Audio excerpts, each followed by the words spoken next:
10 of the most intriguing cancelled U.S. fighter aircraft. Number 10. Grumman XF-5F1 Skyrocket. The Skyrocket never saw widespread service, leaving it as an impressive, what could have been. Number 9.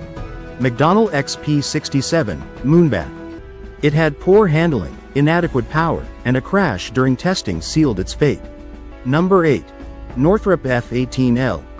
Despite its advantages, the F-18L never saw production as customers preferred the more established F-A-18A. Number 7. Curtiss-Wright XF-87 Blackhawk.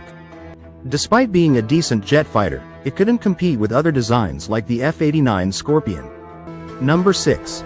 Curtiss-Wright XP-55 Ascender. Despite efforts to improve the design, multiple crashes led to its cancellation. Please click the subscribe button if you're enjoying this video. It really helps the channel.